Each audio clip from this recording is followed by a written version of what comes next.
What is up, everybody? Welcome to Pants' Guide to Shadow Priest in Mist of Pandaria. We're going to talk about everything that's new to the class in this expansion, as well as your rotation, BIS gear, and everything else you could imagine. So buckle up and get ready. Now, before we start, if you want to hear some true experts discuss everything about Shadow Priest and Mists of Pandaria, then go check out the deep dive that I did with some other people from the Shadow Priest Discord.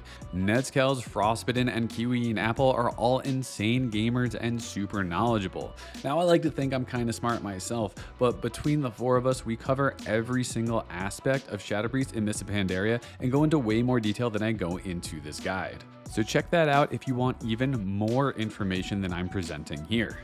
All right, without further ado, let's get into it. There is a lot that's new to Shadow Priest and Mists of Pandaria. This might be the expansion that has the most changes from the previous expansion, so bear with me as we run through this. First of all, our talent tree is entirely overhauled. No longer do you have talents where you put 5 points in it just to get 5% spell hit or anything like that. Every talent point is very impactful. Number 2 is that Shadow Orbs have changed from Cataclysm. Now they essentially act as a combo point system. They are generated by casting Mind Blast and Shadow Death, and they are used to cast and empower your Devouring Plague. More on this in the talent and rotation section. Vampiric Touch now restores 2% mana per tick. So that means you no longer have to cast Shadow or Death to return your mana, and that if you're ever multi-dotting where you have dots on multiple targets, you'll basically be at full mana the entire time. Palm, Renew, and Leap of Faith can be cast in Shadow form, which is a nice little benefit. It's more of a PvP thing than anything else, but it's a small benefit to be able to cast healing spells in Shadow form. Silence and Psychic Core are baseline, so we now have a 45-second interrupt in Silence. It's a good spell, but it's not good enough to ever be a rotational kick in a raid encounter. You're not going to be somebody who's assigned to kick on a boss. You might be a backup as a worst case scenario, but it is still nice to have that baseline. Void Shift is a new ability. This operates similar to Lay on Hands. The way it works is it swaps your current HP percent with your targets. So if you're at 100% HP and your target is at 30% HP, when you press that button, you will be at 30% HP and they will be at 100%. It's really good to use on a tank in a dungeon or raid, or just your teammate in PvP. It has a lot of uses. You just need to be careful you don't kill yourself in the process. Divine Hymn has been removed, so you're no longer going to be standing still channeling a healing spell for 8 seconds. Unless a druid gives you Symbiosis and gives you the spell Tranquility, because Symbiosis is a spell that druids have that allow them to give a specific spell to any class. So yeah, that kind of sucks. We do still have Hymn of Hope though, and that does break Shadow form, so we do still have one channeling spell that breaks Shadow form. So that really does suck. Vampiric Embrace is now a cooldown ability, and it's not passive on your character all the time. This means you're going to want to time it to use at specific points in any raid encounter to heal your raid. Now, it's not a smart heal. It doesn't target the lowest health people in your raid. It just heals everybody evenly. But I have to say, when you're doing a lot of damage, VE is going to heal a ton. It is extremely powerful if used in the right situations. And finally, Shadow or Death can only be used under 20% HP, so you can't just use it throughout a fight. This means it's going to be really important to try to snipe low HP adds in any fight, in any encounter, so that you can get extra Shadow Orbs and you can proc Twist of Fate, which we'll talk about in the talent section. Another change is that our mastery has been revamped. The way Shadow Priest mastery works in Mists of Pandaria is that it gives your periodic shadow damage spells a chance to deal damage twice every time they deal damage. So this means for Mind Flay, for Mind Seer, for Shadow Word Pain, Vampiric Touch, Devouring Plague, anything that is a periodic damage spell, which those all count as. And when they proc a second time because of your mastery, they can also proc talents, such as From Darkness Comes Light and Divine Insight. As we get more gear, especially in tier 16, this is going to become extremely powerful. One final note is that Blizzard did tuning at the beginning of Mists of Pandaria. Shadow Priest received 10% increased damage and 18% increased damage to Shadow Word Pain. These might seem small, but they really do allow Shadow Priest to be competitive, especially in tier 14. In original MoP, Shadow Priest wasn't the weakest class, but it wasn't the strongest either. This really helps us out because our single target damage is quite weak, though our multi-target is extremely good. Blizzard has said that they're going to try to attempt to retune and rebalance at the beginning of each major patch. So if you're watching this in Throne of Thunder or Siege of Orgrimmar, then the tuning that Blizzard has given Shadow Priest may have changed from what happened in Tier 14. With all the new changes out of the way, let's talk about the new talent system. Now, the way I'll talk about the talents is I'm just going to go down row by row. Now, the way it works is that they unlock at different level thresholds. So the first row is level 15, then 30, then 45, then 60, then 75, and then 90. So starting off with the level 15 talents, we have Void Tendrils, Psyfiend, and Dominate Mind. Now, all 3 of these have uses, but none of them really have uses in PvE rating. I'm not much of a PvPer, so I'm not going to really give you recommendations there. I will say Void Tendrils is a nice little route, though it only works on enemies that are 8 yards around your character, so you have to run into a pack to use it, so it's not really great there. Psyfiend is great for chain fearing enemies over and over again, and this is probably my favorite of the 3. Dominate Mind is basically mind control. It has very few uses in PvE. The only use I can think of is the first boss in Scarlet Monastery on challenge mode, is that you can use Dominate Mind on one of the ghosts and do a ton of damage to the boss. Other than that, just kind of pick whichever one you want, and that's about it. The next row has Body and Soul, Angelic Feather, and Phantasm. Now, in this row, Angelic Feather is just so amazing. You have 3 charges of a spell that gives you 80% move speed. You can place the feathers so that other people can use them in your group, or you can use an @player macro to spam it on yourself. Note that if your entire group is stacked up and you use your @player macro for Feather, it's very likely that somebody else in your group will get your Feather. While @player does put it at your feet, other people can run into it. So it kind of is hard to use when you're stacked up in a group, but it is an incredible ability, and I highly recommend you use this pretty much at all times. Body and Soul is just worse than Feather. It just is, especially with the Weakened Soul debuff. You can't spam it, though you can put shields onto a bunch of other players if you want, but that's what Disc Priests are for, so you shouldn't be doing that. Phantasm, again, is a PvP talent. So it gets you out of roots. It prevents your movement speed from being reduced. Again, really nice for PvP, but I think Angelic Feather is just almost always the right choice in PvE content. Next up, we have our first damage dealing row. We have From Darkness Come Light, Mindbender, and Solace and Insanity. Pretty much the way you want to think about this row is if you can use Solace and Insanity, it is going to be the best talent. Now, what does it actually do? The way Solace and Insanity works is that your Devouring Plague empowers your Mind Flay. So if you cast Mind Flay while Devouring Plague is on your target, you will cast Mind Flay Insanity instead. On the screen, I'll show you how your damage gets improved. So the number of orbs that you cast Devouring Plague with increases your Devouring Plague damage, and the number of orbs used to cast Devouring Plague will increase your Mind Flay damage with Mind Flay Insanity. I'll talk about this more in the rotation section, but what this means is you pretty much always want to cast Devouring Plague with 3 orbs and immediately just channel Mind Flay until your Devouring Plague is off of your target. That is going to be the best way to maximize damage, though there are nuances, and again, please check the rotation section where I'll talk about that further. Mindbender and FDCL are very situational. FDCL gives a chance to your Vampiric Touch dot ticks to give you an instant cast Mind Spike that deals extra damage. This is really nice as a movement ability. So any fight where you're constantly on the move and you're dotting up multiple targets, this is going to be the spell to use. It also can be used for progression on fights, because if you're using Solace and Insanity, you're going to want to stand still a lot of the time. And FDCL allows you to move and still deal damage, assuming you get those Mind Spike procs. So it can be used to help with your movement on fights that are a little bit harder as you're progressing them.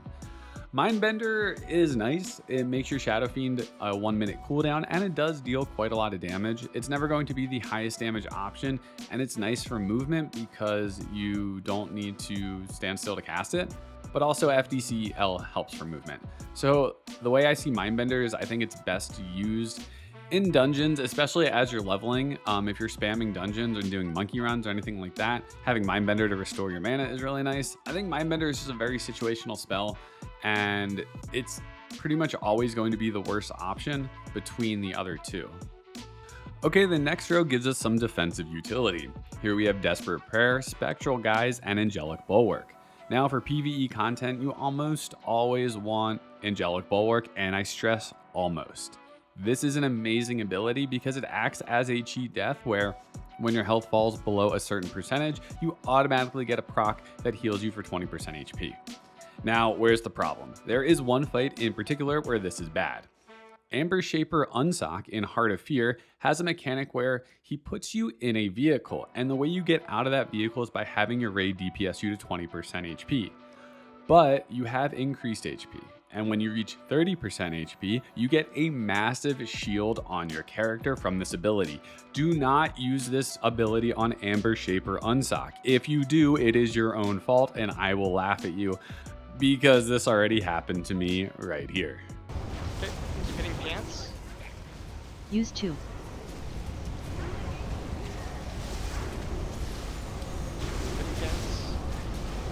That was toxic. I was like, why is his health not going Yeah, I down? saw by that, and my health 30%? just like was frozen for like a good 10 seconds. Now, Desperate Prayer does heal you for more. It heals you for 30% HP as opposed to 20% from Angelic Bulwark, but it is a button you have to press, and usually people don't always press their buttons. So I would just recommend between these two, always picking Angelic Bulwark. And Spectral Guise is basically a PvP talent. This one's really cool though. It essentially stealths you from the point that you use it, and enemies see your character in the place that you used it standing still, but you can move stealthed for 6 seconds. This is really nice in PvP if you want to sneak up on an enemy team and fear them. So you go into stealth, you run up to them closer, and then you fear. And that's like the best use I've seen for it. But as of recording this, I haven't seen any uses for it in PvE content. Now on to the next row. This is another fun one. We have Twist of Fate, Power Infusion, and Divine Insight.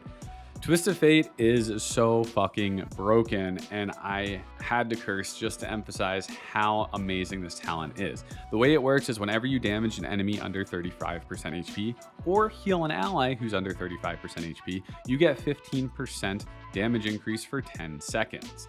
Now, why is that insane? Any fight where we have a bunch of ads spawning constantly that you can constantly hit them and proc Twist of Fate, you basically can have 15% damage for free the entire fight because of this. The first fight in Terrace of the Endless Spring basically is that. There is an ad that spawns constantly, and you can get 90% uptime on Twist of Fate if you play well. This talent pairs really nicely with Shadow or Death because if ads are dying fast, you can just try to snipe a Shadow or Death, which is going to get you an extra Shadow Orb, which is going to proc Twist of Fate, and then you deal increased damage for 15%, and you can probably use a Devouring Plague because you're probably going to be at 3 Shadow Orbs, and you can see how this just snowballs on itself. Power Infusion is actually pretty strong as it does stack with Bloodlust. It's probably just always going to be worse than Twist of Fate. The times that Power Infusion are going to be better than Twist of Fate is really just if you're not constantly attacking a boss when they're under 35%. The only real fight I can think about this, at least in tier 14, would be the second fight in Heart of Fear, because at 20%, you have to run down this long tunnel, and then you attack the boss for a bit, and then he does it again, and you have to run down the tunnel again.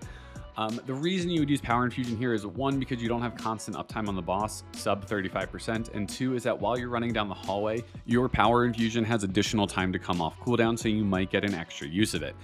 Outside of that, you're really not using this talent all that often. And then Divine Insight. This is really cool, but the problem is it has to compete with Twist of Fate, and Twist of Fate is so broken. Now, Divine Insight works the same way as FDCL. Your Shadow Word Pain ticks have a chance to reset the cooldown on your Mind Blast and make it instant cast. While this can be powerful, we don't really have the stats to use it, at least in tier 14. The requirements to be able to use Shadowy Insight are twofold. 1, you have to have a multi-target fight because you need Shadow Word Pain on multiple targets. And 2, you need really high stats, because your haste is going to increase the speed at which your dots tick, and your mastery gives your dots an additional chance to deal damage, and your mastery proc, that mastery tick, can proc your talent. So it can proc FDCL and it can proc Shadowy Insight. But we're really not going to have the stats to sustain this until about Siege of Orgrimmar in tier 16. So this is something that it's cool and it's fun and it's amazing for PvP, but in PvE, it really doesn't have a use until the end of the expansion. Now let's talk about the final row. We have Cascade, Divine Star, and Halo. This row is a little bit weird because all of these spells look really cool, but they don't do a whole lot, or they're just kind of finicky to use, and let me explain why. Halo is going to be your bread and butter here. Basically, it's the same thing as Solace and Insanity. You have to think about, can I use Halo? If so, it's going to be the best ability. Now, Halo does damage in a weird way. It's based on your distance from the target when you cast it, and it does travel kind of slow, so your target can move in the time that it's traveling to the target. Now, the reason this is weird because you kind of want to be somewhere between 25 to 28 yards from your target, and there are Weakauras that help you determine how far you are from a target, but they're not exact and they only can determine up to 5 yards. So what I mean by that is it can determine when you're 15, 20, 25, 30 yards away from your target, but not in between those values. I will have a link to a Weakaura that'll show you your range, similar to the one that I have on my screen, if you want that in the video description. But essentially, Halo is going to be your hardest hitting spell. This is really strong, especially in multi-target situations, because it's going to hit like a truck, especially in AoE. If there are a lot of mobs to hit, Halo will immediately put you at the top of the meters, and then you'll slowly fall down because Mindseer does not do a whole lot of AoE damage. But essentially, Halo here is king. Cascade can be good. Cascade is interesting. The best use of this in tier 14 currently is the orbs on Elegon. Since the orbs spawn in a spread out manner, you can't really Halo to hit them. I mean, you can, but you only hit about 3 of them. The way Cascade will work is you can cast it on Elegon and it'll bounce and hit all of the orbs if you time it right. So Cascade is really good when you have multiple spread targets that Halo can't really reach. And then Divine Star is really what you'd want to use if healing is your main objective, as it heals the most and has the shortest cooldown of the 3 abilities, but it doesn't deal a lot of damage. As far as I'm aware, Divine Star is not even a single target DPS increase, so it's really just there if you want to help out on healing. That's about it. All right, now let's talk about Glyphs, because Glyphs received an overhaul too. Now, basically none of your glyphs give you a DPS increase, so they're all about survivability or utility or helping your raid in some way. Now on the screen you can see the glyphs that I recommend. Glyph of Fade is actually insane.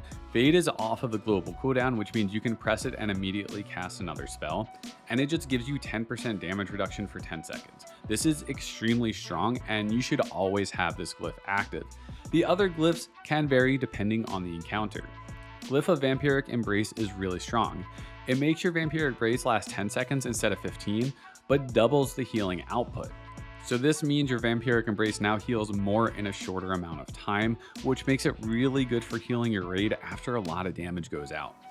And the way the healing per second works is essentially a glyphed Vampiric Embrace will deal 4 times your damage as healing to your entire raid for 10 seconds. So if you time this with a crazy damage amplification phase where you're doing like 400k DPS, then your Vampiric Embrace will deal 1.6 million healing per second for those 10 seconds, and you will heal your entire raid back to full. I don't care what anybody says. Nobody's going to have that much HP that they don't get healed from all of that. Glyph of Inner Sanctum and Glyph of Inner Fire are very interchangeable. Glyph of Inner Sanctum gives you 6% spell damage reduction, and Glyph of Inner Fire gives you about 5% melee damage reduction or physical damage reduction. Now, these are just going to be fight dependent. Like the first fight in Heart of Fear is entirely physical damage, even though it looks like you're getting hit by spells. So this is something that it really just depends on the situation you're in. I would always just default to Glyph of Inner Sanctum because I feel like there's more spell damage out there than physical damage if you're not trying to change your talents. If you are trying to change your talents, then make sure you understand what type of damage comes from the hardest hitting abilities for each encounter. Glyph of Mass Dispel is extremely important because it makes your Mass Dispel able to remove magic debuffs that otherwise can't be removed by anything else. Now, essentially, this is a gimmicky way to try to force priests to use a Glyph of Mass Dispel because, for instance, on Spirit Kings in Mogushan Vaults, the first boss of the 4 has a shield that can only be dispelled by a glyphed Mass Dispelled, as non-glyphed Mass Dispel will not remove it, or a Warrior Shattering Throw, which I believe is a 3-minute cooldown. So essentially, all of your priests will need to have Glyph of Mass Dispel for this encounter specifically, and there might be more in the future, but I'm not aware of any others, at least in tier 14. All right, now let's talk about the rotation. This is going to assume that you have Solace and Insanity and Twist of Fate. If you don't, then your rotation is a lot simpler because you can cast Devouring Plague and then go back into your rotation. You don't need to worry about channeling Mind Flay while Devouring Plague is on your target.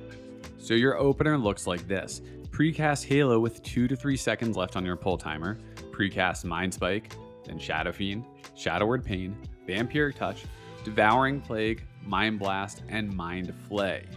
Now, this is important. I did say that after we cast Devouring Plague, we want to cast Mind Flay. But the most important thing for Shadow Priest is making sure that we maximize the amount of Shadow Orbs we get in an encounter. And that means casting Mind Blast on cooldown.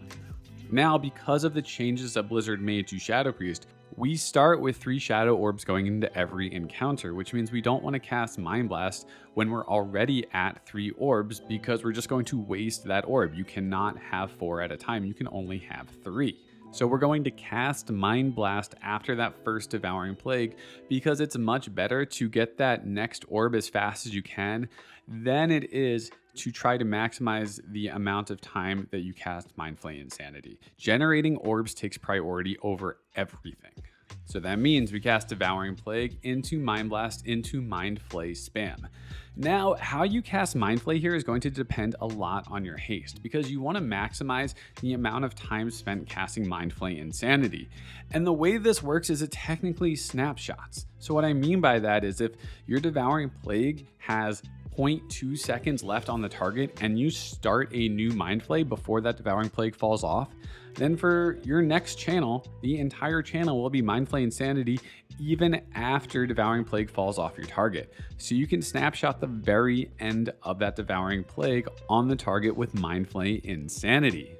Now this is something you're going to have to practice because the amount of Mind Flay Insanities you can get off are going to depend on your haste. Now, luckily, Shadow Priest brings a haste buff, so your haste is not going to change in a raid environment at all. The only thing that's going to change is when you have Bloodlust on your character. So hit a target dummy and try to figure out how many Mind Flays you can get into your Devouring Plague window. And don't be afraid to clip your Mind Flay. This is where it's really important to have an add-on or a Weakauras that tracks the ticks in your Mind Flay. I'll have a link to the Weakauras that I use as my cast bar so that you can use this if you also want to see the ticks on your cast bar. After your opener, there's a single priority system. Cast a 3-orb Devouring Plague, cast Mind Blast on cooldown, cast Shadow or Death on cooldown if the target is less than 20% HP, and make sure you channel as many Mind Flays Insanities into the target as you can if you have Solace and Insanity talent. Maintain dots. Cast Halo if you can hit at least one target that's 25 yards away, but of course it's even better if you can hit more than one, and then cast Mind Flay. Now, one final thing to talk about with the rotation is how do we approach a Mind Flay Insanity window throughout a fight? Now, what I mean by that is if our dots are about to fall off, do we want to refresh them? Do we want to let them fall off and just cast our Mind Flay Insanities? How do we handle that? Now, there's a very simple rule of thumb. If any of your dots have 7 seconds or less on their duration, when you're about to cast a Devouring Plague, refresh them. And that's it. You can let them fall off if they have about 8 seconds left. You don't need to recast them. They will fall off towards the end of your Mind Flay Insanity windows. Then after you come out of that window, after you're done channeling Mind Flay Insanities, you cast your Mind Blast and refresh your dots. Again, Mind Blast takes priority over everything. Dots are not as important to our single target damage as they were in previous expansions, at least not until we get a lot of scaling in tier 15 and 16 through our stats. In current tier 14 gear, they're kind of weak, so it's okay to let them fall off for a second or two. But that's why we have that 7-second guideline so that they don't fall off for too long at any given point in the fight. Now, if you're playing with FDCL, then your instant Mind Spikes are just going to replace your Mind Flay Insanity in your priority. They hit about as hard as Mind Blast and Shadow or Death, but they don't generate an orb. So of course you want to prioritize your orb generating spells first, and then cast your Mind Spikes. In Execute, this can get a little bit tricky because now we have to cast Mind Blast. We have 2 casts of Shadow or Death in order to activate Shadow or Death's cooldown. Then we have Devouring Plague and our Mind Flay Insanity, and there's a lot of competing factors. In Execute, again, prioritize orb generation. It's okay if your dots fall off. Prioritize casting 3 Orb Devouring Plagues and Mind Flay Insanity, and cast your dots when you can. That's really the rule of thumb there, is just maximize orb generation, maximize Mind Flay Insanity and Devouring Plague cast, and then maximize dot uptime. Okay, let's talk about gearing, gems, and the sim. Number 1 answer to all of your questions is sim it. I know you're going to ask about gear and in what situations, do this, do that. Sim it. The sim is awesome. The sim can auto reforge your gear. It can auto change your sockets based on what it thinks is best. Now, I will say the sim can be a little funky. It sometimes doesn't auto reforge to the absolute best setup. In practice, our stat priority is haste over crit over mastery. Sometimes the sim doesn't like to follow that and it'll adjust our gear to be mastery instead of crit. This is very easily fixed. What you can do is you can change the methodology for reforging by doing this that I'm showing on the screen. Change it to use the stat weights instead of whatever logic the sim is using instead, and it'll always prioritize haste over crit over mastery. Now, there will be some points where mastery is better than crit, or maybe you just hit a haste breakpoint and now haste isn't as valuable, so maybe crit's more valuable. That's going to happen all the time, and it's really hard to know when that's going to happen, but all you can do is just sim every new piece of gear, sim your gems, take some time to play with the sim and learn how to use it. I guarantee you it's going to help you in the long run, even if it feels a little bit tedious now. Anyway, let's talk about gearing, and this is going to be focusing on tier 14 as that's when I'm recording this. We haven't done any simming on tier 15 and tier 16 yet, so we don't know what the BIS setups are. So I apologize for not having those in advance. Though I will say I will include any additional information we get throughout the expansion in a pinned comment down below in the comment section. So if you're looking for future reference material, check down there for any tier 15 or tier 16 BIS lists. Now I'm going to show 2 tier 14 BIS lists here. The reason there's 2 is because there's kind of 2 different phases to tier 14. The first phase is when all 3 raids are available. And the second phase happens about a month or 2 after Terrace of the Endless Spring comes out. We have this new phase where we can upgrade our gear with Valor, and we can add a socket to any weapon that has a Sha Touch gem in it. This is going to change the weapon that we value as BIS, though they're both going to be really close. So as long as you get one of them, it doesn't really matter. But of course, everybody wants to get BIS, so here you go. On the left is going to be the non-upgraded version. So this is going to be the set you can get as soon as Terrace of the Endless Spring is released as a raid. And on the right is your BIS list when you can fully upgrade your gear with Valor. Now, if there are any changes to these sets that we capture after I release this video, again, that'll be in the pinned comment down below in the comment section. So make sure you check out that comment for any additional information I'm providing for tier 14 and beyond. Now, when it comes to gems, you really just want to do 2 things. 1 is prioritize the stack up bonus, and 2 is prioritize a gem with haste. If you have a blue, red, or yellow socket, these are the gems that you want to put in them. And that's kind of it. That really is how you want to gem your gear. As I mentioned, it's incredibly important to sim your gear. Your stat weights change with every piece of gear you get. It might not be a lot for a single piece of gear or a single gem, but as you get a lot of gear and a lot of stats, your stat weights will change.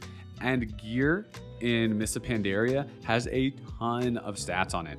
This is going to be the expansion in Classic so far that has the largest gap in item level from the beginning of the expansion to the end of it.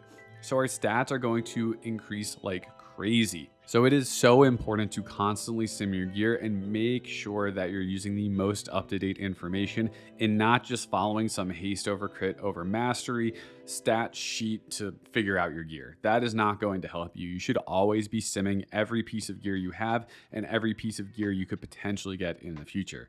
I know it sounds like a lot of work. I promise you, I get it. I've been there. Just do it. You'll thank me later. Now let's talk about tier sets. Tier 14, Regalia of the Guardian Serpent. The 2-piece bonus increases the critical strike chance of your Shadow Word Pain spell by 10%, and the 4-piece increases the duration of Shadow Word Pain and Vampiric Touch spells by 3 seconds. Doesn't seem like a lot, but this is actually pretty nice in practice. The 2 set you don't really notice, so don't really worry about that one. In terms of gameplay, it's maybe about a 2 to 3k DPS increase.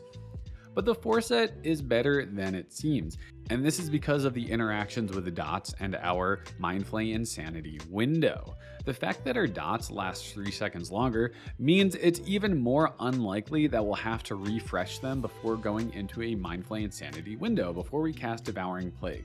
So because of this, it just makes the rotation a lot smoother, especially during execute when we have all these competing priorities, because you just have to refresh your dots even less often than you otherwise would. So it's a pretty nice quality of life, even though it doesn't seem like that big of a deal. DPS wise, it's not huge, but it's nice. But quality of life wise, it actually is pretty impactful, and you will notice it as soon as you get the 4-piece. Okay, tier 15, Regalia of the Exorcist. Our 2 pieces, when your shadowy apparitions damage their target, they have a 65% chance to extend the duration of your Shadow Word Pain and Vampiric Touch, causing each to deal damage 1 additional time. Our 4 pieces, periodic damage from your Vampiric Touch has a 10% chance to trigger your shadowy apparitions, proc chance 10%. This is insane. This set is going to have our dots just be extended like crazy, so way more than 3 seconds that we got from tier 14. So the way it works is that since your shadowy apparitions have a 65% chance to extend your dots, you're going to want a lot of crit, because crit is going to become more valuable than mastery during this phase, I assume. Again, we haven't done the sims yet to prove that, but just from theory crafting and feels crafting it, that's what it seems like it's going to be. So because our shadowy apparitions are going to extend our dots, we are going to be gods on multi-target in Throne of Thunder. And the fact that our 4 set means periodic damage from our Vampiric Touch has a 10% chance to trigger our shadowy apparitions mean we just get even more shadowy apparitions, which is even more dot extension. So multi-targeting is going to be awesome. It's going to be a lot of fun. This is a very strong set, and you want to try to get this, especially paired with the Lei Shen trinket, as fast as you can. The Lei Shen trinket gives us 4 seconds of 100% crit chance, which means if you're casting your Shadow Word Pain while you have that 100% crit chance, it's going to snapshot for the duration of that Shadow Word Pain, which means it's going to, every single tick is going to cause a shadowy apparition. And because the shadowy apparition extends your dots, you're going to be extending that 100% increased crit on that Shadow Word Pain like constantly. So you can see how it feeds off of each other with the trinket. This is going to be an insanely strong set, so we want to get it with the trinket ASAP in Throne of Thunder. Okay, now tier 16, the Regalia of Turnian Glory. I don't know what Turnian is, but it sounds kind of cool. Anyway, our 2 pieces, shadowy recall effects have their critical damage bonus increased by 40%. And our 4 pieces, each shadow orb consumed for Devouring Plague increases the damage of your next Mind Blast, Shadow Word Death, or Mind Spike cast within 12 seconds by 20%. So our 2-piece shadowy recall is referring to our mastery, which means every time it procs, every time we get a double damage effect of one of our dots or periodic effects, its critical damage bonus is increased by 40%. And that's going to be really good because our stats, our haste, our mastery, our crit is just going to be so high in tier 16 from all of the stats that we get from our gear that this bonus is actually really strong. So it's better than it seems on paper. But our 4-piece is kind of weak. It's just a single target increase. You're going to be always using it with Mind Blast or Shadow Word Death. You can kind of ignore the fact that it says Mind Spike. And it just means that your Mind Blast or Shadow Word Death is going to do a little bit extra damage after casting Devouring Plague. It's cool because single target is the weakness of Shadow Priest, but it's not that great. We will use this set, of course, over the tier 15 set just because the stats that we're going to gain from the increased item level are going to be insane. And because of the raw stats that we have, this might be the point that we start using Divine Insight as a talent, which means we're going to get even more orb generation through having instant Mind Blast. And that's going to pair really nicely with the 2 and 4-piece set. So this set is not as fun and exciting as a tier 15 set, but it is still pretty damn good. Okay, let's talk about racial abilities. If you're Horde, go troll. You're trolling if you're not troll. Go troll. Be a troll. Be a horse troll. You want to be a troll. Just be a troll. Got it? Good. Be a troll. You can also be Goblin. You're not going to do as much damage, but Rocket Jump is a really nice ability. I have to say, with Angelic Feather, Rocket Jump is not as valuable for Shadow Priest because we finally have a movement ability, but it is still nice. It's still a nice GCD. You get pretty good distance on it. even though Feather is, I don't want to say always better, but is very close to always better. If you're Alliance, you do have a choice here, but I think you should always pick Worgen over Panda.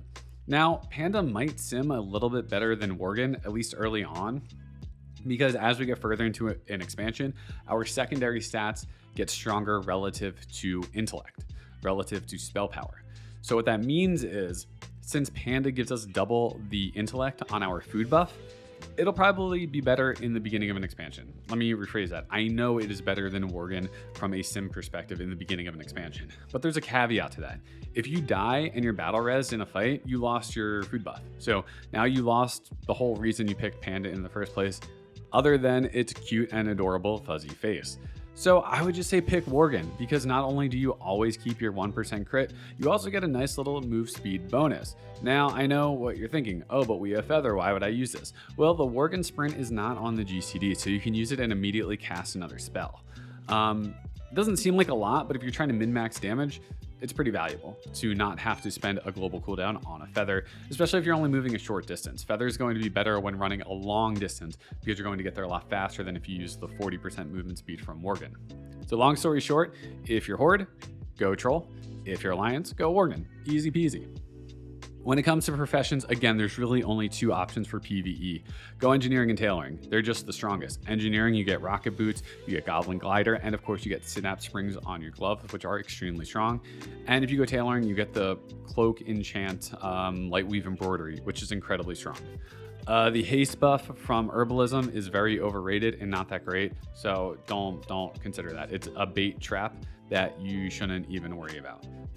Just go Tailoring and Engineering and be happy you didn't pick something else. One final thing I want to touch on that is new to MoP is the bonus roll system. Now, in Tier 14, you can earn these Elder Grand Charms of Fortune, which allow you to bonus roll loot from a boss one time per week. Tier 15 will have some other kind of charm, and same with Tier 16. There will be different currencies, but essentially the same premise. Now let's talk about what bosses should you target with these charms, because it's going to be very important. So at least in Tier 14, the number one increase to your damage is going to be from your weapon. Trinkets are good, but they're not that great. They're not better than weapons, because the raw intellect and spell power you get from a big item level increase in your weapon is just huge. Now, again, you should be simming your gear to find your biggest upgrades. But if you kind of want to just think about this intuitively without simming because you're lazy, then the way that I would think about it is 1, prioritize weapon, 2, prioritize trinkets, 3, prioritize your tier bonuses. We already know bonus rolls don't have the greatest chance to give items. I've seen some people who are 0 for 11 in bonus rolls and another person who got like 7 out of 9 pieces. So it's total RNG. You shouldn't rely on them. You should just use them as a boost to your gearing process and hope you get lucky. But really think about what that most valuable piece is and try to roll on that as much as you can.